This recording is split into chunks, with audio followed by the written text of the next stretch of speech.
ओम शांति। आज पवित्रता के सागर शिव बाबा, जो पवित्रता के आधार से सारे विश्व को नर्क से स्वर्ग बना देते हैं, पवित्रता के व्रत का महत्व बता रहे हैं। ये मुरली आज हम सब ने अपनी प्रातः क्लास में सुनी। आइए इसमें से कुछ विशेष रत्नों पर हम रूहान करें।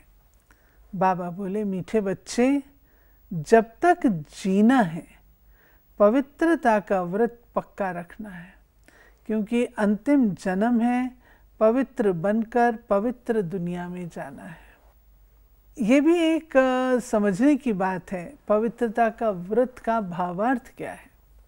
अब बाबा कहते हैं कि जब एक स्थान से दूसरे स्थान पर जाना होता है, तो जहाँ जाना होता है वहाँ के जो भी रस्म व रिवाज हैं, वहाँ के जो भी पद्धतियाँ हैं, उसको फॉलो करना आवश्यक होता है। इसी प्रकार से बाबा कहते हैं कि मैंने तुमको ज्ञान दिया है, अब ये एक दुनिया कलयुग के अंत में पहुँच चुकी है। तमो प्रधानता यहाँ पर हर वस्तु में, सारे तत्वों में दिखाई पड़ती है, और उसका नाम उन्होंने भ्रष्टाचार रखा हुआ है। तो बाबा कहते हैं भ्रष्ट आचरण, श्रेष्ठ आचरण से भ्रष्ट आचरण जो आ गया है उसको अपवित्रता कहते हैं। उसमें सबसे बड़ा जो भ्रष्ट आचरण है, कहा जाता है if character is lost everything is lost, कि चरित्र का पतन ही बाकी सब पतन का मूल कारण है।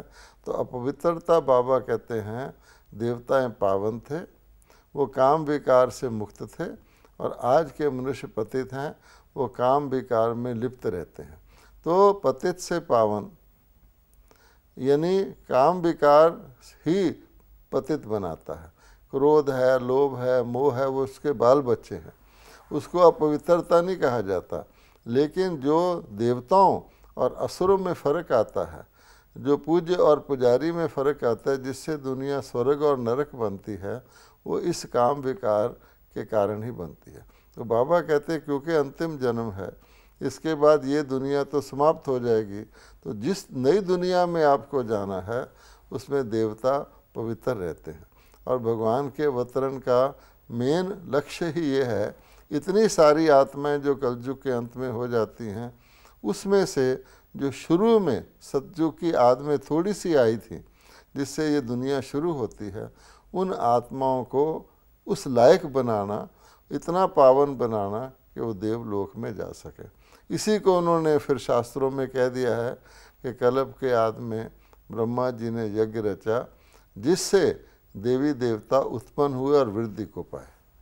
बाबा, हम बच्चों को पढ़ाते हैं, वे हमारे पिता हैं।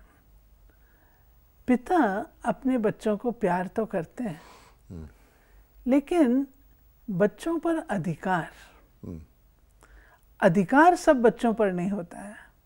तो बाबा कहते हैं कि जो अच्छी रीति पढ़ते और पढ़ाते हैं, सबूत देते हैं, उन पर बाप का सबसे अधिक प्यार रहता है। जो अच्छी रीति पढ़ने वाले हैं वही माला में पिरोए जाएंगे।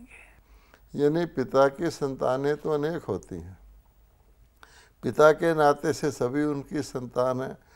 सामान्य साधारण प्यार तो हर एक बच्चे से रहता है, लेकिन जो बच्चा पिता का नाम रोशन करने वाला हो, खानदान का नाम बाला करने वाला हो, जिसको कुल दीप भी कहते हैं, कुल का दीपक हो, अर्थात लायक हो, वो बच्चा पिता को ज़्यादा प्यारा होता है, और पिता का उस पर अधिकार भी होता है, अपनापन होता है, क्योंकि वो ओबीडियंट होता है, और पिता भी अपने सर्वाधिकार उसी बच्चे को देता है। तो इसलिए बाबा ने बताया है कि जो बच्चे मेरी श्रीमत पर चलते हैं, पूरी धारणाएं करते हैं, उन पे मेरा जिगरी प्यार ज़्यादा प्यार रहता ही है। इन स्वाभाविक है, लौकिक पिता का भी ऐसे ही होता है। फिर बाबा कहते हैं कि भविष्य देव पद की प्राप्ति के लिए तुम बच्चे पुरुषार्थ तो कर रहे हो, लेकिन अपनी कौन सी जांच साथ साथ करते रहो। और वो बाबा ने बताया है, जांच करो दैवी गुण धारण करने में कौन कौन से विघ्न आते हैं। उन विघ्नों को युक्ति से उड़ाना है, अपने को देखना है, हम पावन कहाँ तक बने हैं, कोई भी कांटा रुकावट तो नहीं डालता। ये बाबा ने बताया है कि जैसे पढ़ाई के अंदर भी टेस्ट होते हैं, एग्ज़ाम होते हैं, ऐसे ही हमको कई टेस्ट से पास करना पड़ता है। क्योंकि जैसे किसी के अंदर कोई रोग आ जाता है, पुराना रोग आ जाता है, तो वो घर कर लेता है। अब उस रोग को निकालना है तो एकदम नहीं निकलता है, वो भी स्टेप बाय स्टेप निकलता है।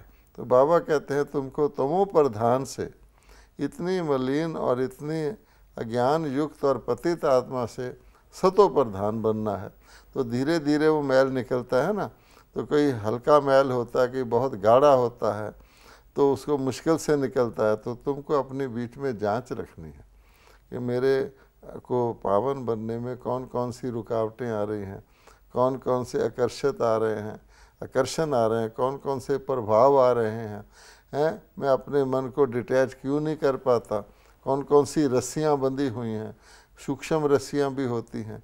अब किसी कश्ती को रस्सी से बांध दिया जाए किनारे से और कितना भी चप्पू चलाओ तो चलेगा नहीं ना। इसलिए बाबा कहते हैं अपनी अटेंशन रखनी है ताकि तुम्हारा रास्ता साफ हो और तुम अपनी मंजिल पर पहुंच सको। इसको बाबा कहते हैं कि बच्चे, मैं कैसे आता हूँ, मैं अजन्मा हूँ, माँ के गर्भ से मैं जन्म नहीं लेता, मैं प्रवेश होने योग्य हूँ, मुझे बड़ा शरीर चाहिए। तो मैं आके तुमको देह अभिमान और देही अभिमानी का अंतर भी समझाता हूँ। क्योंकि देह अभिमान में होने के कारण तुम बच्चे 5 विकारों के वशीभूत होते हो। मुझे तुमको उनसे छुड़ाना है, पतितों को पावन बनाना है। इस धंधे के कारण ही मेरा अवतरण होता है। क्योंकि गीत बजा है, छोड़ भी दे आकाश सिंहासन, फिर धरती पर आ जा रे। अब प्रश्न पैदा होता है कि निराकार परमात्मा जो परलोक या परम धाम में रहते हैं, अब कह तो दिया धरती पर आ जा रे, हम सब आत्मा भी उसी परलोक से धरती पर आई हुई हैं। पर परमात्मा बताते हैं कि आप लोगों ने जन्म लिया है, हम सब ने माता से जन्म लिया बच्चे के रूप में, फिर बड़े होते हैं।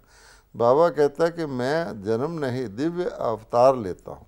ये उसके महावाक्य गीता में भी हैं कि मेरा जन्म साधारण मनुष्यों की तरह माता के गर्भ से नहीं है, मैं परमात्मा अवतरित होता हूँ। अर्थात जो बाबा ने शब्द यूज़ किए हैं कि मुझे बड़ा शरीर चाहिए। आम व्यक्ति आत्मा को बच्चे के रूप में जन्म लेगा, माता पिता किसी को कहेगा, उसका हिसाब किताब बनेगा, शरीर अपना रखेगा। परमात्मा कहते मैं तो इस दुनिया में आता ही नहीं, जन्म मरण से न्यारा हूँ, अपना शरीर लूँ तो छोड़ना भी पड़े, किसी को माता पिता कहना पड़े, कर्मों का हिसाब किताब जुटे। इसलिए बहुत ही एक अद्भुत और विचित्र बात है जो दुनिया में आज के लोग भगवान के अवतार को मानते हैं, भारतवासी, कि परमात्मा के आए बगैर दुनिया का कल्याण नहीं है। वो गीत भी इसी प्रकार का है कि बहुत दुनिया के अंदर पाप बढ़ गया, फिर से आ जाओ। लेकिन बाबा कहता है कि उनको ये भूल गए हैं कि मैं कोई जन्म लेकर छोटा बच्चा बन के नहीं आता, मुझे तो अपना ज्ञान सुनाना है। तो मैं किसी रथ में, दूसरे शरीर रूपी रथ में प्रवेश करके अवतरित होता हूँ। तो उन्होंने उसका बना दिया, एक रथ है 4 पहिए वाला, उसके अंदर अर्जुन भी बैठा और भगवान भी बैठा है। वो रथ कोई ऐसा रथ नहीं है, बल्कि शरीर रूप को भी रथ कहा जाता है ना। जैसे कहते हैं अर्थी, ये आत्मा निकल गई तो डेड बॉडी जा रही है। तो सारा बाबा ने एक्सप्लेन किया। पतित को पावन बनाना, बाबा कहते यही मेरा धंधा है। हाँ, तो पतित को पावन बनाने के लिए तो ज्ञान सुनाना होगा ना। तो बाबा कहते हैं ज्ञान भगवानो वाच, जो सारा भगवान का ज्ञान है, जिसको भगवत गीता यादगार है, उसमें भगवानो वाच है। तो भगवान को तो बड़ा शरीर चाहिए ना भगवानो वाच। बाबा ने कहा ना, दे दान तो छूटे ग्रहण। हाँ, यानी पतित को पावन बनाने के लिए विकारों से छुड़वाना है। तो उसका बाबा ज्ञान देगा ना आके, आत्माओं को भी कहेगा कि जब तक तुम शरीर में हो तो तुम पाप करते रहोगे, क्योंकि देह के अंदर आने से काम विकार, क्रोध, लोभ, मोह, अहंकार पैदा होते हैं। देह से हटकर आत्मा मानने से ही इन पर विजय पा सकते हैं। अगला पॉइंट मैं पढ़ना चाहूँगी जो बाबा ने एक एक छोटी छोटी सेंटेंस में कहा है। दे अभिमान छोड़ दे ही अभिमानी बन, बाप को याद करना है। जितना याद करेंगे उतना रास्ता साफ होता जाएगा। गृहस्थ व्यवहार में रहते कमल फूल समान बनना है। विकार में कभी नहीं जाना है। मूल बात है ही विकार की, विकार में जाना बंद करना है। बल कितने भी विघ्न आए परंतु पवित्र जरूर बनना है। बाबा कहते कृष्णपुरी में जाने चाहते हैं। कृष्ण जयंती पर बहुत प्रेम से कृष्ण को झुलाती हैं माताएं, पूजा करती हैं, व्रत आदि रखती हैं। वो तो सिर्फ 7 दिन का है, लेकिन तुम बच्चों को ये व्रत संगम युग तक रखना है कि हम कभी भी विकार तक में नहीं जाएंगे। जब तक जीना है तब तक पवित्रता का व्रत रखना है। क्योंकि जिस दुनिया में जाना है वो पवित्र दुनिया है, देव आत्माओं की दुनिया है। भगवत गीता के भी 16वें चैप्टर में आसुरी संपदा और देवी संपदा दोनों के अलग अलग लक्षण बताए गए हैं। तो अब हमें आसुरी संपदा से देवी संपदा में जाना है, तो जब तक वो तैयार हो तो उसकी धारणा तो हम रखेंगे ना। ये व्रत तो उसका यादगार है कि जैसे एक दिन के लिए हम उत्सव मना लेते हैं, तीर्थ पे जाते हैं तो पवित्र रह लेते हैं। लेकिन बाबा कहते हैं प्रैक्टिकली जब हुआ था, जो अब हो रहा है कि मैं तुम बच्चों को ज्ञान देकर पवित्रता की व्रत रखवा देता हूँ और तुमने इसको रखना भी है और कायम रखना है कल्प के अंत तक, ताकि जब नई दुनिया आए तो तुम उसके अधिकारी बनो। इस व्रत की पालना में माताओं बहनों का बहुत बड़ा रोल है। उनको इसका सामना भी करना पड़ता है। तो बाबा कहते हैं जी जो गायन है, अबलाओं पर अत्याचार हुए, द्रौपदी की यादगार है, वो सब माताओं बहनों की वर्तमान समय के पुरुषार्थ की, और जो डायरेक्शन बाबा का पालन करती हैं उसकी यादगार है। बाबा कहते हैं ये सब बातें यादगार में लिखी हुई हैं। तुम बच्चों को पढ़ाई पर ज़्यादा ध्यान देना है। जितना पढ़ाई तुम पढ़ेंगे उतना ये सरल होगा और तुम फलक से अपने हम जिन्स को सुना भी सकेंगे। क्योंकि चरित्रहीन दुनिया से संपूर्ण चरित्रवान दुनिया, यही आसुरी संपदा से दैवी संपदा में जाना।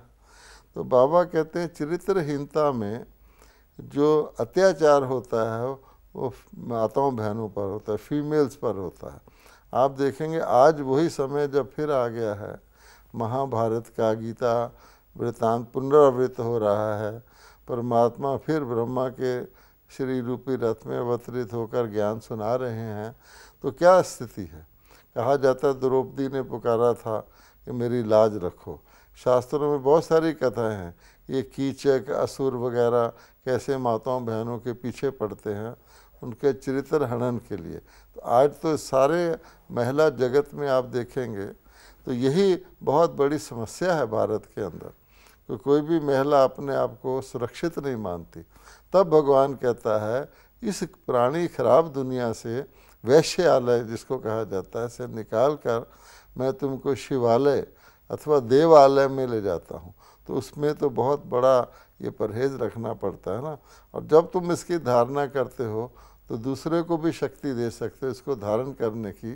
क्योंकि बीच में ऐसा काल भी आया जबकि कई महात्माओं ने, विद्वानों ने लिख दिया कि पवित्रता का पूरा पालन तो हो ही नहीं सकता, जबकि ये जो सास होते हैं सन्यासी, ये पवित्रता का पालन करते हैं, भारत को जलने से थमाते हैं विकारों में, उनका कितना मान होता है। किस कारण? पवित्रता के कारण। कुमारी कन्या का भी कितना मान होता है, किस कारण? पवित्रता के कारण। मान रखते हैं लेकिन वो ये नहीं समझ सकते कि पूरे का पूरा विश्व भी पवित्र रह सकता है। ये बाबा ही बताते हैं, समझ के बाहर होता है उनके। तो बाबा ने कहा है कि सन्यासियों का है निवृत्ति मार्ग और ये है प्रवृत्ति मार्ग। और बढ़िया बात तो ये कि गृहस्थ व्यवहार में रहते हुए पवित्र रहना है। पढ़ना और पढ़ाना है जिससे ऊंच पद हो जाए। पढ़ाई है बहुत सहज।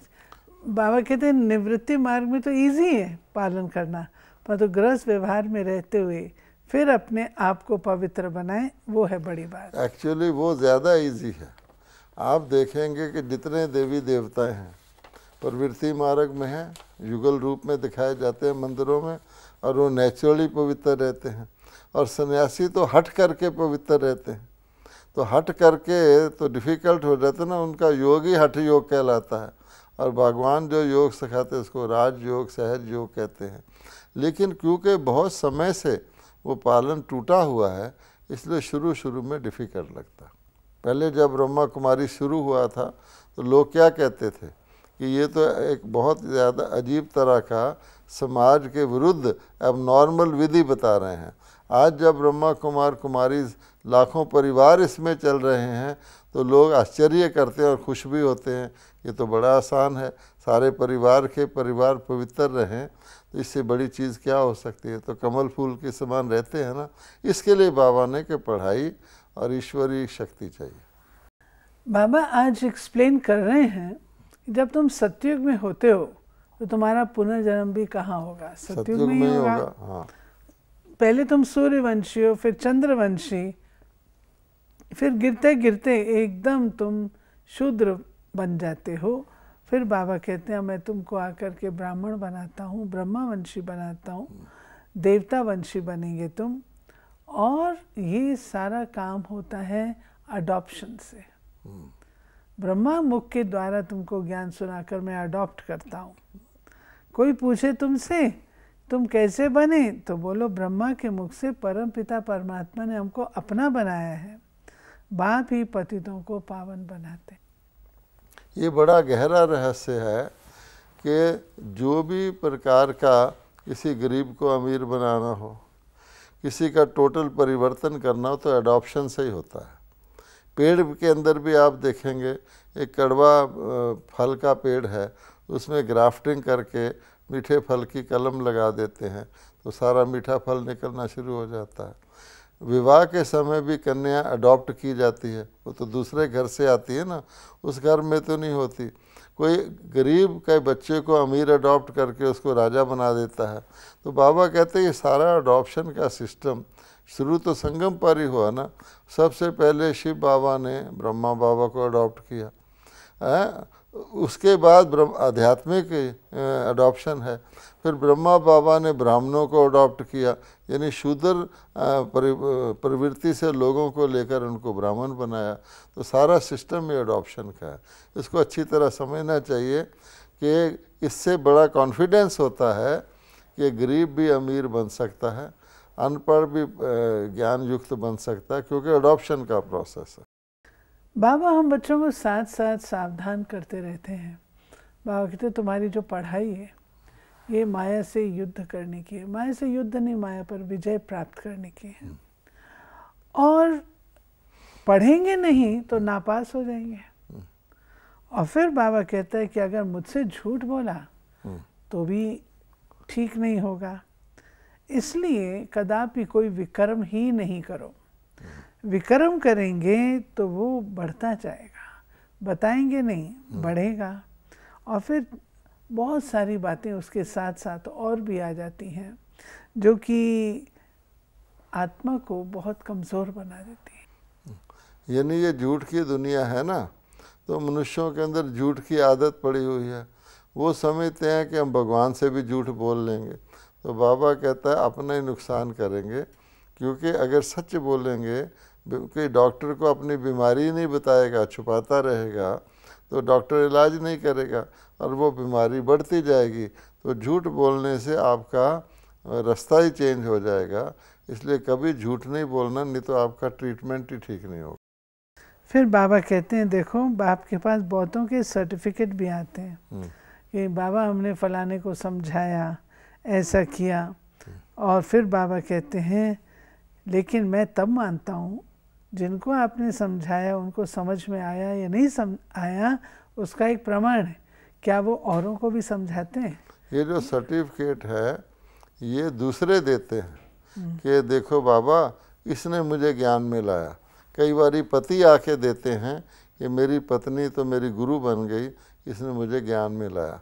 तो बाबा कहते हैं ये अच्छी बात है, लेकिन ज्ञान में लाने का असली अर्थ क्या है कि वो भी दूसरे को ज्ञान में ला सके, तभी तो पक्का होगा कि मैं ज्ञान में आया। यहाँ ज्ञान में आना काफ़ी नहीं है, दूसरे को भी ज्ञान में लाने की क्षमता ही बताएगी कि आप ज्ञान में आए। बाबा कहते हैं कि बाप पर निश्चय होना भी उतना ही अनिवार्य है। अगर बाबा पर निश्चय होगा तो फट से बाबा की गोद के अधिकारी बन जाएंगे। रह नहीं सकेंगे बाबा से मिलने बगैर। ये भी एक बड़ी बात है, निश्चय हो और तुरंत भागे। आगे बाबा ने हम बच्चों को कहा है कि मैं तुम्हारा बाप भी हूँ, टीचर भी हूँ और गुरु भी हूँ, और तुम बच्चों को कोई मैं कृपा आदि नहीं करता हूँ, पढ़ाना ही मेरी कृपा होती है। अब कृपा नाम का ये शब्द जो भक्ति में निकला है कि मेरे पर कृपा कर दो, मेरे पर दया कर दो, क्षमा कर दो, मेरे सिर पे हाथ रख दो। तो बाबा कहते हैं वास्तव में तो ये सारा सृष्टि का नाटक ही कर्मों की गति से बना हुआ है। जैसा करोगे वैसा पाओगे। जैसे स्कूल में पढ़ाई होती है, वो भी सीधा नियम होता है कि जैसा पढ़ोगे वैसा तुम्हारे नंबर आएंगे। अब कोई मास्टर जी को कहे मास्टर जी मेरे पर कृपा कर दो, तो मास्टर जी कहेंगे यही कृपा है कि मैं तुम्हें पढ़ाता हूँ, अच्छी तरह पढ़ो। और कोई कृपा तो नहीं हो सकती कि बिना मेहनत किए मास्टर जी मेरे नंबर बढ़ा दो। तो बाबा कहते हैं आपको ये कृपा शब्द यूज़ नहीं करना चाहिए, अपने ऊपर खुद ही कृपा करनी है। और इसीलिए भगवान के महावाक्य हैं, आत्मा अपना ही मित्र है, आत्मा ही अपना शत्रु है। आज की मुरली में बाबा ने भगवान किसे कहा जाए उसकी 4-5 बातें कही हैं, वो मैं बताऊंगी। बाबा ने कहा कि ये बाप भी है, शिक्षक भी, गुरु भी है, इनका कोई बाप शिक्षक गुरु नहीं है। कृष्ण के तो माँ बाप थे, पतित पावन है एक बाप, जिसको माँ बाप हैं वो पतित पावन हो ना सके, उनको भगवान नहीं कह सकते। भगवान का कोई माँ बाप नहीं, गॉड फादर का कोई फादर हो नहीं सकता। गॉड फादर कोई पतित पावन लिबरेटर कहा जाता है, उन्हें लिबरेट करने वाला कोई नहीं है। ये बाप का ही काम है, मनुष्य को भगवान नहीं कह सकते। ब्रह्मा विष्णु शंकर को भी रचने वाला वो बाप रचयिता है। ये बड़ी इम्पोर्टेंट बात है कि मनुष्यों को परमपिता परमात्मा कौन है, उसके क्या लक्षण हैं, ये जानना बहुत आवश्यक है।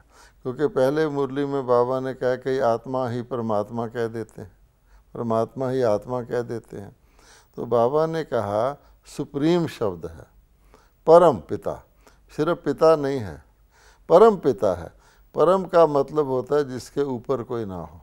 जैसे आज की दुनिया में भी एक सुप्रीम कोर्ट है, कचहरी है, नीचे की छोटी छोटी कोर्ट हैं, हाई कोर्ट है, लेकिन सुप्रीम कोर्ट के ऊपर कोई कोर्ट नहीं है उसका, क्योंकि उसका फैसला फाइनल है।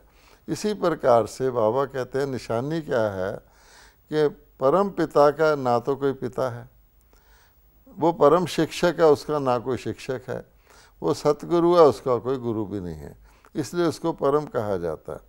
परम पिता परमात्मा जो हमें वर्षा देता है वो किसी से लेकर नहीं देता है। परम शिक्षक परम सतगुरु जो ज्ञान सुनाता है वो किसी किताब से पढ़कर नहीं सुनाता है, और ज्ञान का सागर है।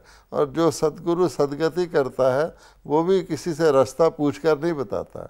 तो बाबा ने निशानी बनाई, इसको फिर कृष्ण जी से कंपेयर किया है कि श्री कृष्ण जी के तो माता पिता थे, वो पावन हैं, पतित पावन नहीं है।